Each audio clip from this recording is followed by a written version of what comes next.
ସାଙ୍ଗମାନେ ଆପଣମାନେ ଗୁଟକିଆ ପୁଟକିଆ ଅନେକ ଖାଉଛନ୍ତି, ସେଇଟା କ'ଣ ଭଲ ହୁଏ? ନାଇଁ ବା, ସେଇଟା ଭଲ ହୁଏନି ହେଲା। ସେଇଟା ଛାଡ଼ିକି ଆଉ କିଛି ଖାଆନ୍ତୁ, ଆପଣମାନଙ୍କୁ ଭଲ ଲାଗିବ ହେଲା। ସେଥିପାଇଁ ନା ମୁଁ ଏବେ କ'ଣ ଖାଇବି ଆପଣମାନଙ୍କୁ ଦେଖେଇବି ହେଲା। ଦେଖୁନାହାନ୍ତି, ମୁଁ ଏଟା ଖାଉଛି, ତମେ ଖାଇବେ, ତମ ଦେହ ସୁସ୍ଥରେ ରହିବ ହେଲା। ଆରେ କେବେ ଜାଣିବ, ନିଜ ହୃଦୟକୁ ନଷ୍ଟ କରିବା ପାଇଁ ଏଟା ସେଟା ଖାଇ ଖାଇ ଯାଉଛ।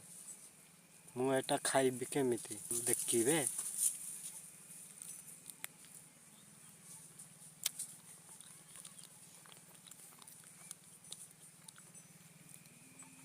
ହେଲାଟି, ମୁଁ କ'ଣ ଫିଙ୍ଗିଦେଲି, ଖାଇଦେଲି ନା? ମୋ ହୃଦୟ ଭଲ ରହିବ କି ନାହିଁ ସେଇଟା କହିଲେ ଆପଣ। ମୋର ଏ ଭିଡ଼ିଓରେ ସୁନ୍ଦର ହେଇଥିଲେ ଲାଇକ୍ କରିବେ, ସେୟାର କରିବେ, ସବସ୍କ୍ରାଇବ୍ କରିବେ।